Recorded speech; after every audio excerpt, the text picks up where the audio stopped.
And as you may know, in Europe, we have rotating presidency every 6 months.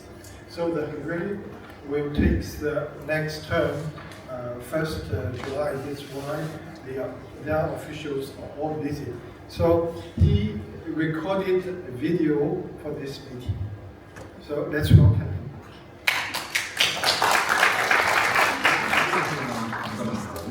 A biodiversity expert at the Biodiversity and Gene Conservation Department of the Ministry of Agriculture in Hungary. Earlier, I was the lead expert of the Urban Helsinki Space network that brought together 9 cities from across Europe and promoted health-oriented planning and use of urban green spaces. Unfortunately, I cannot join you today, so I'm sending a video message. I'm going to talk about health-oriented planning and use of urban green spaces. Spending only 2 hours a week in nature can do a lot for our health, according to research from the University of Exeter. It was found that health benefits peak around 4 hours of exposure to nature. And for these health benefits, it is not necessary to do physical exercise. It is sufficient to simply sit on a bench. And what is surprising, that it doesn't matter whether these 2 hours are taken in one go or in a series of shorter visits. There are various pathways from nature to health. Some are linked to the reduction of harmful effects of environmental stressors, such as heat, air pollution, or noise. Some others are linked to direct physical and mental health impacts of green space exposure, or to physical activity, or to social contact in green spaces. An important pathway to health is cooling with greenery, and on this pair of maps of Budapest, you can see that the degree of soil sealing is very closely correlated with surface temperature. The 2 maps are practically identical. As you can see, the western part of the city is much cooler, where there is a higher share of urban green spaces. With climate change, urban green spaces have a key role in heat stress reduction in cities. Parks, gardens, and trees can effectively reduce temperature in cities, and through this reduce heat stress during heat waves. Even in relatively small parks, air temperature can be lowered by about 3 Celsius degrees compared to surrounding built-up areas. And as regards urban planning, there are a number of options at hand. The development of plant-covered shade structures, cooling routes, cooling islands, or green corridors can all help in reducing heat stress. And if there is only limited budget available, cities can still make the gardens of public institutions or schoolyards accessible for locals as climate shelters during heat waves. Greenery can also improve air quality in cities. Hedges are particularly effective in this regard, actually more effective than roadside trees. Hedges can cut back the concentration of particulates by more than 50% locally. And it's a relatively low-cost option to protect school grounds or kindergarten yards by hedges from air pollution exposure. Green spaces also have direct impacts on physical and mental health.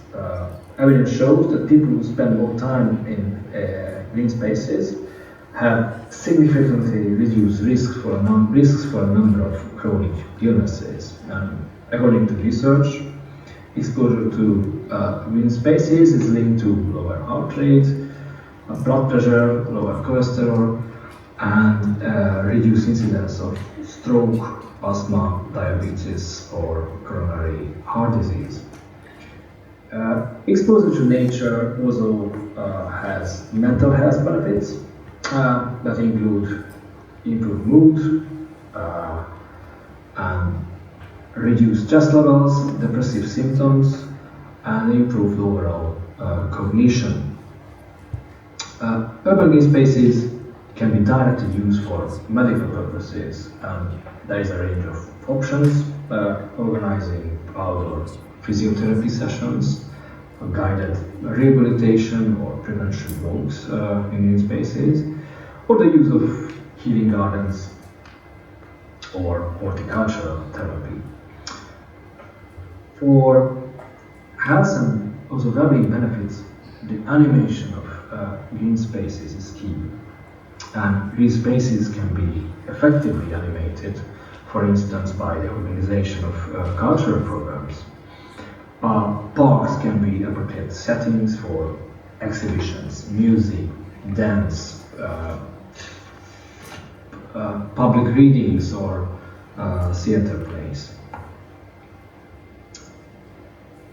Outdoor education also has significant health and well-being benefits, and it supports immersive learning, discovery, critical thinking, and reduces anxiety.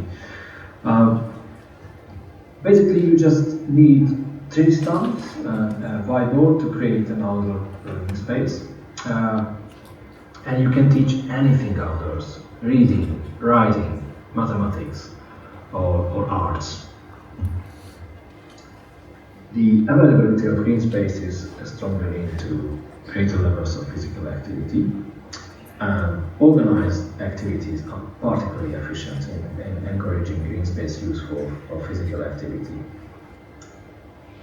The development of large open areas that allow the organization of facilitated sessions is key for promoting outdoor physical activity. Here's a nice example from Hungary, the Green Prescription Scheme of Budapest 12th District. A green prescription, just like a regular prescription, is provided as a written advice by the general practitioner to a patient, and it motivates patients to be physically active in urban green spaces. What is unique and smart in this initiative is that the green prescription was linked to a program of free physical activity sessions, such as hiking, running, or outdoor gym. And so it goes like that: the general practitioner can tick several categories on the green prescription sheet, which include prevention, aerobic or cardio type energization, stress reduction, or stretching. Then the patient can contact the call center of the local physical activity program, where, based on the selected categories, certain types of outdoor physical activities are offered to them. The local patent association also got quite enthusiastic and got engaged in the scheme. So basically now general practitioners can prescribe regular patent games for patients. Finally, there is another great example, the car-free avenue from Tartu, Estonia, which is linked to tropical urbanism. In Tartu, a section of the main road was closed off to traffic for a whole month during summer 2020 to provide space for social interactions, and a range of programs was on offer. And large metal boxes like these were placed on the road. And the initiative was extremely popular, so it is going to be organized orally for the 5th time this year. So this is a huge topic, and under the health and green space effort, a dedicated guide was prepared for cities on health-oriented planning and use of urban green spaces, which includes many practical showcases from Europe and beyond. It can be quite handy for urban practitioners. So, the key messages: as spending time in a park has significant health benefit, any kind of activity that attracts people into parks can bring about positive health outcomes. And limited availability of resources should not stop cities from using greenery for health benefits. the animation of green spaces is always a cheap option. So simply opening a cafe or a food kiosk in a park, or adding benches or folding chairs, that is actually already health promotion. Thank you for your attention, and